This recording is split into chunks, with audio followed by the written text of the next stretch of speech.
I'm very excited to be speaking to Barney Frank, the Barney Frank, co-author of the dodd-frank legislation, the doyen of the Congress in the US, and someone who has been in the thick of the reformation that's been taking place in the banking system in the US with a lot of implications in the rest of the world. Actually, Barney, the first thing I want to ask you is this. When you were putting together dodd-frank, and even today, as when we think about what the Feds have to do to keep the economy going and so on, how much does international feature in your thinking? A lot, a great deal. First of all, it was clear that the world was interrelated.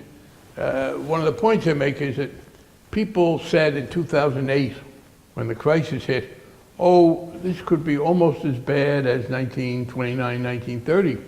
I think in many ways it could have been worse, because in 1929, 1930, there were separate things going on.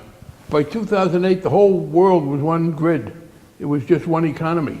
And we were aware of that. We were aware that what we did affected others and what others did affected us. In one particular thing, we were about to start regulating, and I talked about this in the interview we did. We were aware that there would be financial institutions who, if they thought they were being too tightly regulated in America, could transfer their operations to other countries. And I spent a good deal of time during that period working with the regulators and financial authorities in other countries. With Japan, we worked very closely with the European Union, with the British, with the Canadians, those closest to us.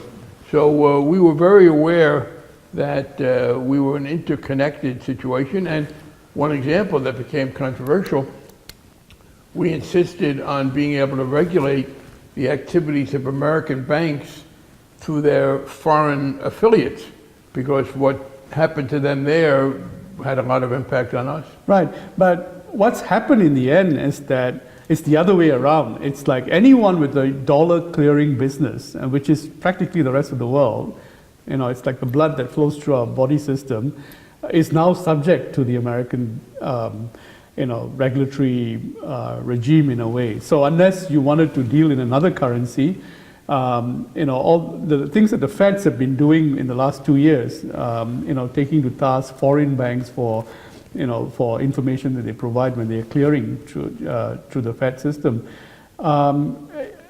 sounds like you've actually created a system where you now regulate the rest of the world. Well, we have one very particular set of rules that says that if there are regulations in other countries which we believe meet the appropriate standard, then we defer to them. That's particularly the case with the derivative activities of banks. But beyond that, yes, we understand that, but I think our view is that these are reasonable regulations. And therefore, plus there's also an ongoing conversation. As I said, we talk very frequently with other regulators when we pass these laws. And I know the American regulators themselves, the Secretary of the Treasury. In fact, I'd say that in America, the Secretary of the Treasury is now seen as almost as much of an international agent as the Secretary of State. I think so. Now let's just go back to the architecture of the banking system that you played a pivotal role in. 16 sections, a huge book. A lot of the proposed elements in the legislation have not been executed yet. There's still work, in progress. Was it too ambitious? Should you have broken it up into, sections, like the consumer protection aspect, being legislated differently from banking derivatives and so on? Two things. First, almost all of the important provisions are now set. And I don't think any harm came from the fact that they weren't fully implemented, because knowing that these rules were coming, banks weren't going to rush in to do things which would subsequently be ruled out. As to the size of the bill, we've compared what we did to what America did under Franklin Roosevelt, which was a similar situation where the financial system had outstripped the regulations and we had to catch up. And my response about the size is this: if you look at what they did in the Roosevelt era, what they did was almost the same size as what we did. They did do them in separate bills, and here's the answer to that. It's a reasonable question. Originally, our proposal in the House was to adopt them as 9 separate bills. And in fact, that's the way we worked on them in the House. We had 9 separate sets of hearings and committee meetings. Small technical point became a big one. In the United States Senate, thanks to the filibuster, you need 60 out of 100 votes to pass something. And we had 59 or 60 Democrats. We had 60, Senator Kennedy died. The chairman of the Senate committee, Senator Dodd, when I said, look, we're going to pass these 9 bills, he said, oh, please don't do that. It's hard enough to get 60 votes once. I can't get 60 votes 9 times. So we put them all together. But it does not make any difference in the end. That is, the fact that they were all passed in one bill does not affect how they operate. If we had passed them as 9 separate bills or as one big bill, it would have had no difference. Now, the one problem was it has taken longer than we anticipated to implement. Again, politics was involved. When we passed this bill, we had a Democratic majority in the House and the Senate. We did not anticipate that in 2010, the Republican Party would take over the House. The Republicans are on the whole opposed to the bill, but it's too popular for them to simply say we're going to repeal it. So what they were able to do was simply to withhold the funding that was needed, particularly for the Securities and Exchange Commission and the Commodity Futures Trading Commission. So the major reason for the delay that was longer than we thought in implementation was that the Republicans took over the House. They had a significant control over the funding. Best example, the Commodity Futures Trading Commission. They got the major new jurisdiction over derivatives, financial derivatives, which were the biggest innovation. That was the biggest gap in our regulation, was that there was nothing there. That's how AIG got in trouble with credit default swaps it couldn't pay.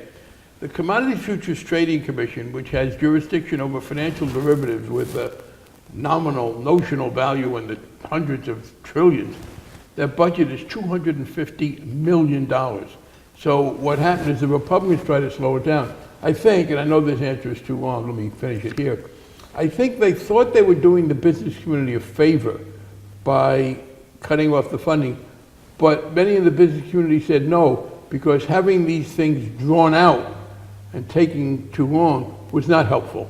But that's a major reason why it took so long. So what you're saying is that you constructed the architecture and then let the process breathe life into it, and how it works out over the years depends on how much funding. Well, for one thing, you could not get more specific for 2 reasons. First of all, if you're providing rules to keep people from doing things that you think will be a problem, if the rule is too specific, it's too easily evaded.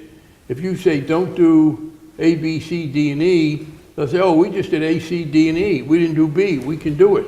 Secondly, you need to... Principles. Yes. Principles-based. And let things evolve. You don't know... So you were being more British than you realized, because... No, we were very aware of this. I talked very much with the British regulators throughout this, and we were aware of this, although... It's funny because when you read Dodd-Frank, it really reads like a rule book. If you read the principles of accounting or the principles of governance in the rest of the world, those read like principles rather than rules.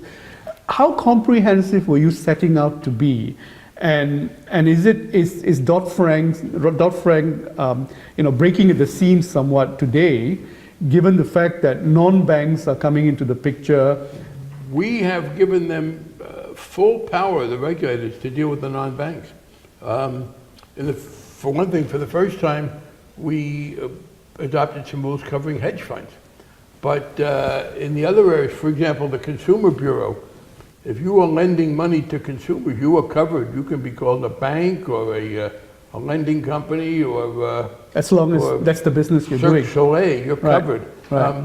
But no, and the reason for being, well, what we understand is that the financial system is very interactive, and you have to look at all the parts and cover all of them. Is there going back to Glass-Steagall in some way or another?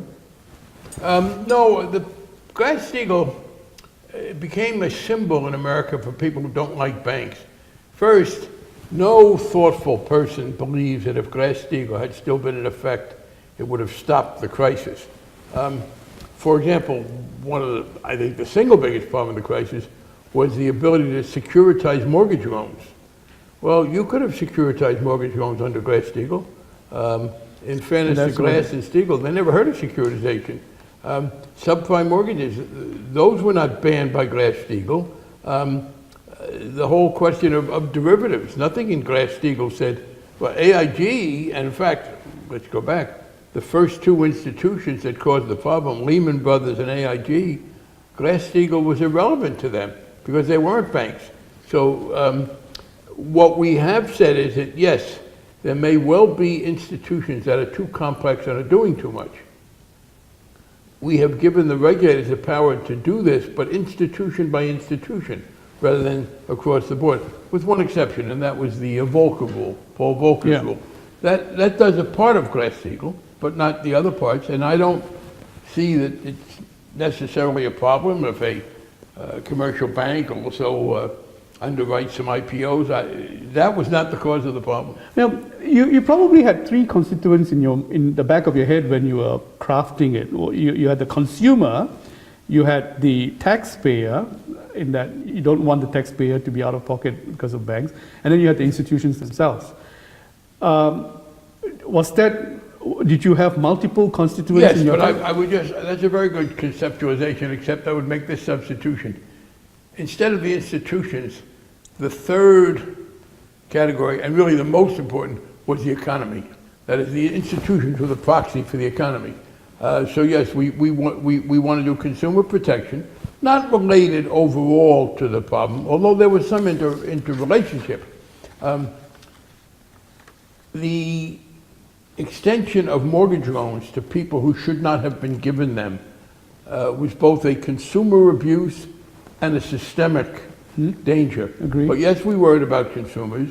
We were worried about protecting the taxpayer, and we did that. By the way, one of the clearest things in this bill is this.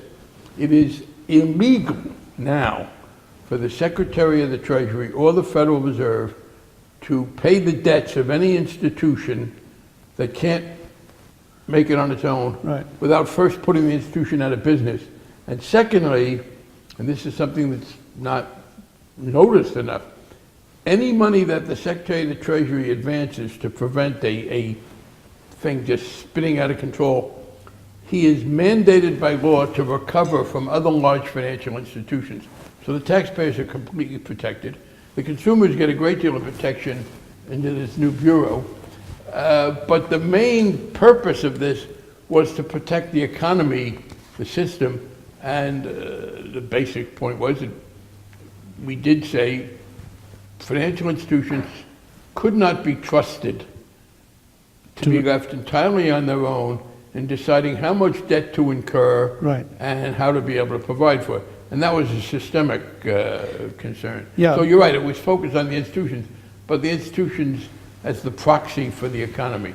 Yeah, but having said that, if you look at the way in which the living wills is being, played out right now, you get, what's the problem? What do you think is the issue in coming to a workable model, and why are the big banks providing a workable model to Well, it's interesting. First of all, and I'm again very happy you brought that up.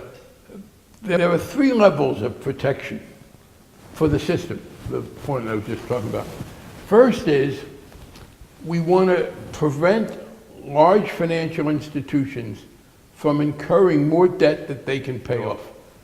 That's the problem, and that's what I've said to some of my liberal friends who say, oh, isn't the problem the banks are too big. No, it's not the size of the institution that's the problem. It is the size of the indebtedness that they incur that they cannot pay off. So the first thing this bill does is to try severely to restrict the ability of a financial institution to become indebted beyond its ability to repay. AIG, $170 billion that they couldn't repay. Leverage, yeah. That's the first set of rules. Then the second one is the living wills. The second one says this: in case they get too indebted and we're going to have to step in, we want to have a plan. We don't want to say, oh, look at this institution, what can we do about it? And in fact, the two are related, because one argument that many people have made is that, and I think with a good deal of plausibility, one reason that institutions might get indebted beyond their ability to repay is that they are so complicated that nobody knows what's happening, that no single group of people can have a span of control for the whole thing. So the living will is in part to give the regulators the ability to say, you're just too complicated, and we're going to have to break you up. That, by the way, is the part of the bill that Hillary Clinton has been focusing on, and people can expect her. Yeah, but how would you describe the dynamics of the discourse between the chairmen of these banks and the regulators, in not giving in to working out a model that makes sense? I mean, the regulators keep sending it back. First of all, what you have is the first set of responses from the regulators was, "Hey guys, we're serious. You're not taking this seriously. Don't just, go through this as some paper exercise unrelated to your reality." Then there is a difference of opinion. Yep. You take J.P. Morgan Chase, run by Jamie Dimon, who was a very able, highly respected man. I think there is a difference between some of the regulators and Mr. Dimon about how much he can handle, as good as he is. I guess the question is, it's not a criticism of Jamie Dimon, it's a recognition, they think, of sort of human limits. Human limits. Yeah, and so what you have is that there is this view on the part of the institutions, we can handle this. And you have the regulators saying, no, we're not sure you can. You better make sure and show us. And even if you can, not everyone of them Yes, and you better show us how. Yes. Yeah, and so it's, in a way, it's a learning process, but also because a lot of these institutions leverage is actually outside jurisdiction. It's, it's global. It's not, it's not. Well, but their subject, that was one of the fights we have. For example, one explicit thing we did was to say to the Securities and Exchange Commission, the Commodity Futures Trading Commission, you are in charge of the overseas derivative activity of American institutions. And there was frankly an effort by some of the Republicans when they took office in 2011 to cut that back. And that was ended by the London whale, when the overseas affiliate of J.P. Morgan Chase, one of the best run institutions, loses. And what was important there was not only that they were losing billions of dollars, but for some period of time they couldn't tell themselves how much they were losing. That was the problem. It was a learning curve for Jamie Dimon himself. But our rule was, so what we said was, no, we're going to regulate that unless, again, and this goes back to your first question, the rule that was explicitly adopted said, we will use American rules to regulate you unless you are in a jurisdiction in another country where we believe that they're doing a good enough job. We're not going to insist on doing it our way if they're doing it in an appropriate way. But no activity of any American institution escapes our regulation. Yeah. So, dealing with institutions is one bit, but we're also dealing with leaders who think they can hold it all together, right? And in the case of Jamie Dimon and the London whale, he probably was on a learning curve himself. He was absorbing it. And do you think that to some extent, given the fact that you're both a legislator as well as a human being interacting with people like Jamie, do you give him a lot more slack than you would others in the same position? No, well, not with the legislation, you don't. And as far as the regulator is concerned, yes, but he has to earn that with what he shows. That is, if he does this and say, look, here are the controls we have. Here's what we would do. If this becomes a problem, here's our response. So to the extent that any very talented top official can show that's there. By the way, I want to go back again in terms of what we're talking about losing control. One of the things this was new to me in 2008, and what I was struck by the most was Ben Bernanke told the leadership of Congress one week that he had to advance $85 billion to AIG to make good on their credit default swaps. The next week, he was listing total amount, and he said $85 billion for AIG.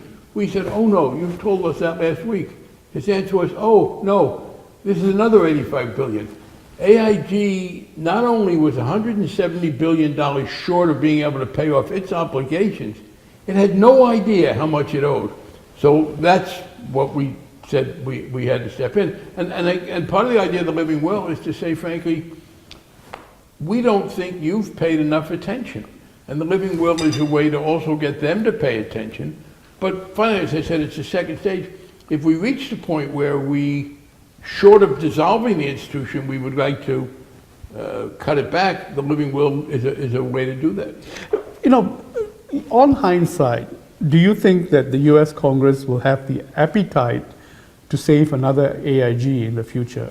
No, in fact, that's a very good point. People have that as the opposite. They said, oh, there's still going to be the bailouts. Look, we were barely able to get the votes to do it the last time. Were you caught flat-footed on that one? Because the fact that you had Hank Paulson who was brave enough to come in and say, you know, give me $85 billion, you know, at that point he was asking $700 billion, by the way, for... First of all, yes, if you're asking me personally, there's an odd quirk of the American Congress. The committee on which I served, we had this odd, just to show how little we understood as a country, the financial system. In the US House of Representatives, one committee had jurisdiction over the securities industry, and another committee had jurisdiction over the banking industry. And I was on the committee that dealt with banking. I had never paid much attention to derivatives. I was concerned with housing, housing for low-income people. I spent most of my time in that committee, frankly, on international matters with the World Bank and the IMF. So yeah, we were surprised by it. But you're right to mention the courage of Hank Paulson. Paulson became Bush's Secretary of the Treasury in 2006. And I became chairman of the committee in 2007, and we began a very close working relationship. In fact, there was a period there starting in 2007 when I said he would ruin every weekend for me. Yep. Because on a Friday afternoon after the markets closed, he would call me up to tell me about another crisis that was about to be happening. No, we didn't see that coming to that extent. They didn't either, but again, that's part of the living will. One of the things that struck me was how little they knew about their own situation. But here's another dimension that's coming into the picture. With the Fed, you know, issuing as much, you know, debt as it has been doing, and not just the Fed, but just about every other central bank around the world. And in fact, the numbers seem to be very interesting. For the moment, they seem to be profiting from, you know, from the debt that they issue, and the Treasury is collecting all of that profit. You have a new dimension to global markets. The central bank, you know, government being a market maker in a way. What do legislators need to do to rein that in? In fact, in a way, it's also what's the path for, you know, better fiscal policy. What's happened is that too many legislatures have said to the central banks, it's okay. We want you to make sure that employment stays up, but we're not going to do anything to help. Now, it depends on your view of it, but I think it's very clear. Bernanke has said this, Yellen has said it, and others, which is, look, I think even Draghi has said this. Not even, Draghi has said it. We don't want to be the ones who are in charge of stimulating employment. That's not our major function. But if you don't, then we have to. Well, central banks have two mandates, right? Employment and the economy and inflation, right? And the American central bank has that unusually. But if you look at the ECB, they act as if that was their mandate. I mean, Draghi is clearly worried about employment as well. The Germans don't like it, but everybody else does. But that is true that the American system is different there. But the reason the central banks have stepped in, I've been very supportive of what the Fed has done. And it's also, you make a very important point. We've made money on this from the beginning, but the problem is that the Congress has not done its job in fiscal policy, and I think the legislatures have on the whole abdicated any responsibility for keeping employment up, so and put it all on the fiscal responsibility in the U.S. system, is that coming back at any point in time? Yes, if Hillary Clinton wins the presidency, which I believe she will, this is very much being decided. If Hillary Clinton wins, that will, and I think it's very likely now, you're going to see a Democratic Senate, a increased Democratic role in the House. For example, I think you will see, if Hillary Clinton wins and the Democrats do well, a massive program for doing roads and bridges and public transportation in America that will... Why weren't those programs set in place while the QE was taking place? Why? Because the Republicans controlled the Congress, one branch of the Congress, and they are philosophically opposed to it. I mean, that's very straightforward. One, there are two issues here. One is, do you believe in a kind of stimulative effect, a kind of new Keynesianism? And they do not. Many of the Republicans believe the smaller the government role, the better the economy will be. I think that's contrary to the facts. That's their belief. The other is there is a philosophical kind of a libertarianism. It's bad for the government to do this. It's bad for the central government to do it. While the government was issuing all that debt into the market. So well, they were opposed to it. The capital was available. There was nobody who, there were no politicians who were saying it's a good thing for the Fed to do this and for Congress to do nothing. There were people who controlled the House of Representatives who didn't want fiscal policy. They were all opposed to monetary policy being so stimulative. If you're broad-minded enough, can you see a Trump being fiscally responsible? The man is incoherent. I have no idea. When he says that he doesn't worry about the debt because America will not pay off in full, that's just extraordinary. He has the United States confused. But in a way, he's speaking as what actually exists in the market. If 75% of American debt it's actually outside of the state. So the U.S. dollar circulates more outside the U.S. than in the U.S. So if a lot of that came back home to roost, then you have a problem. But you know that it isn't. So in a way, he's speaking a truism. That's because no, it is not. That's not remotely the case that we would. In fact, what he was advocating that he was saying export your. Yeah, and in fact, by the way, that's very self-defeating. If he really got people to believe that there was a serious likelihood that we would not pay every dollar, the first place we'd have to pay a lot more. The risk premium would suddenly go way up. I mean, the fact is that America borrows more cheaply than almost any other entity in the world. Why would you want to pump up our borrowing costs by threatening that we're not going to pay people off? Well, having said that, the Bernie Sanders option is maybe more communism. No, he's not a communist, in fairness to him. He is a socialist, but it's a new form of socialism. He's not for nationalizing very much. It's a kind of aspirational socialism. I mean, I'm supporting Hillary Clinton, but no, you would not see him. It's kind of more like Tony Blair and New Labour, not even that far.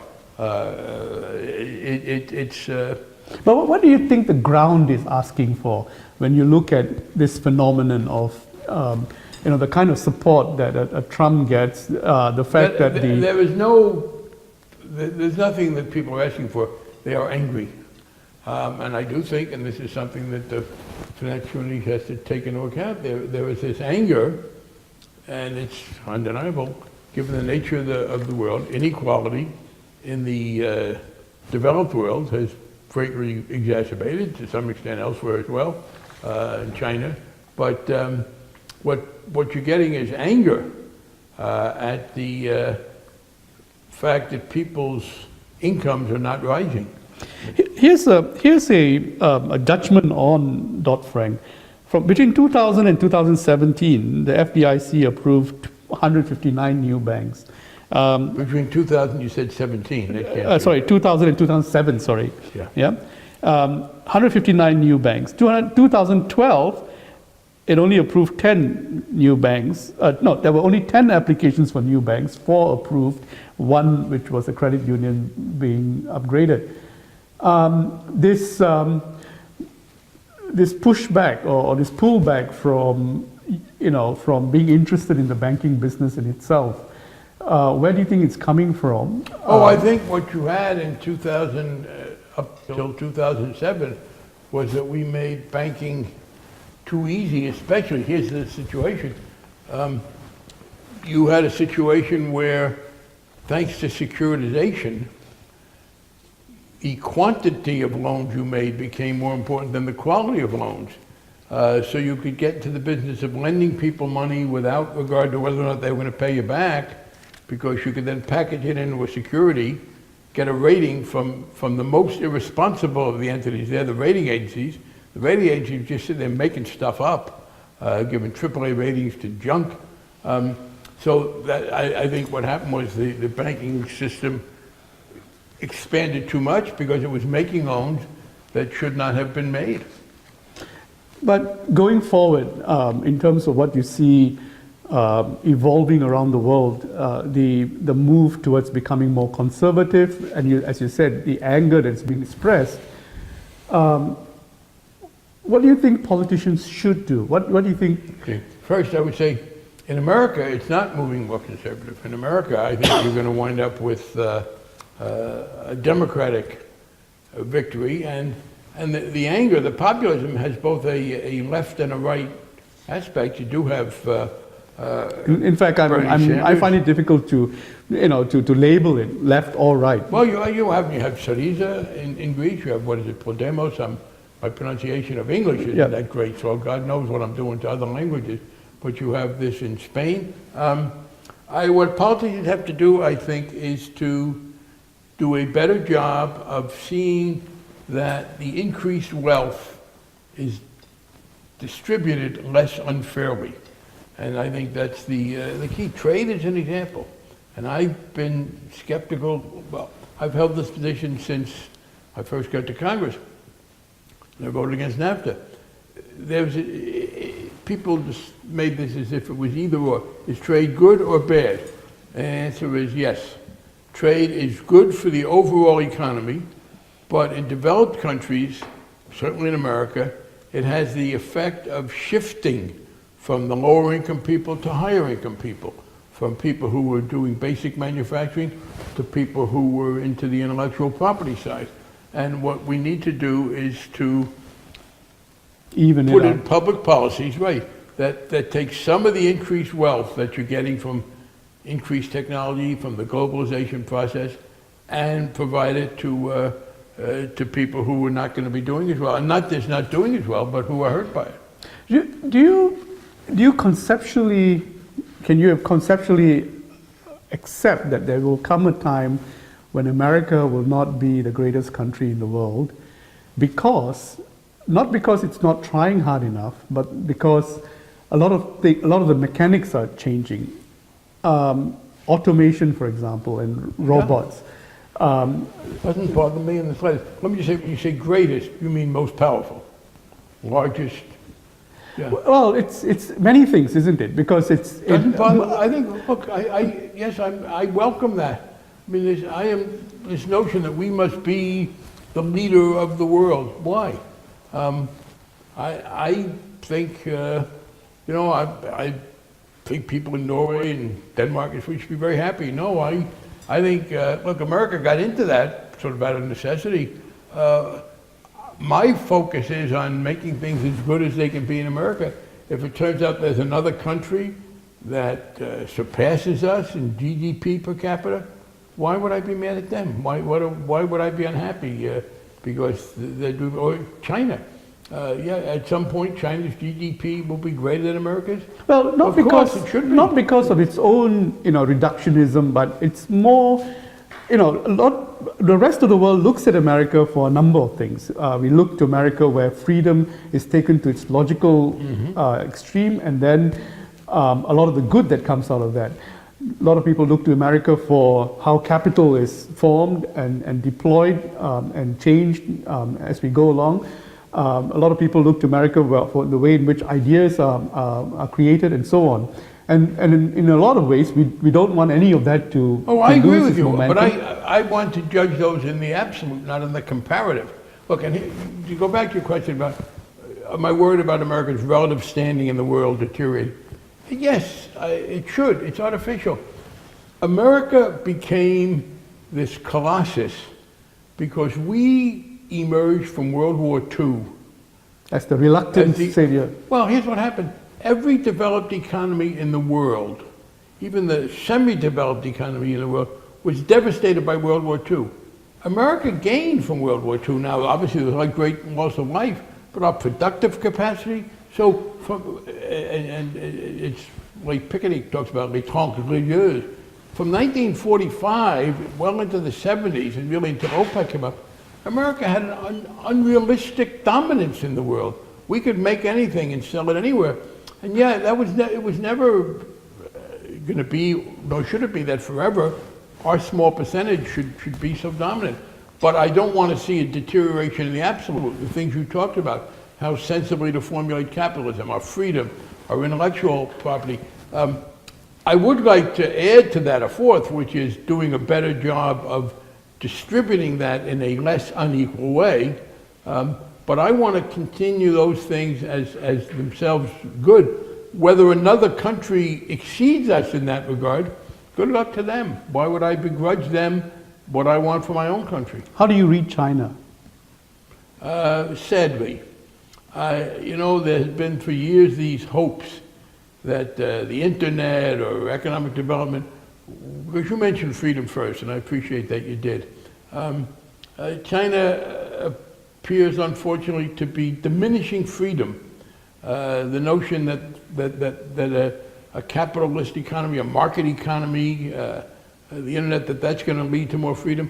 No, she seems to me to be going in absolutely the... Well, she's going in one direction, but a lot of the innovations taking place in China, ironically, is a freedom of a different kind. Yes, and it's economic freedom, for Jack Ma and for Alibaba, but the argument had been for many on the conservative side, the free market economics brings political freedom.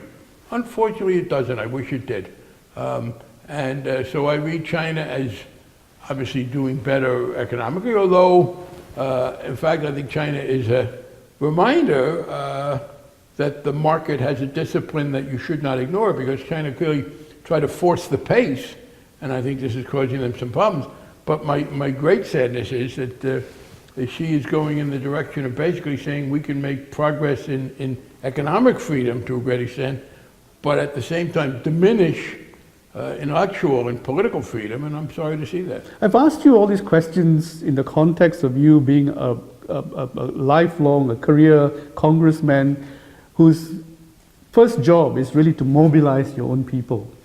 What do you worry about most of all when you think about the American population today? And you've hit on it, the fact that we have done too little to deal with increasing inequality. The fact that we have allowed the increased wealth that we get to be monopolized, the increased wealth, by a small number. And I have two reasons for deeply regretting that. One is, it's just unfair. There are children who are born who should not have to struggle as much as they do. There are middle-income people who shouldn't have these concerns. But the other is the political impact of that, which you've alluded to. Because I think we are in a vicious cycle in America. People have this expectation that government will see that they are treated more fairly. And when they aren't treated fairly, they blame the government. And when they blame the government, they vote for people who hate the government.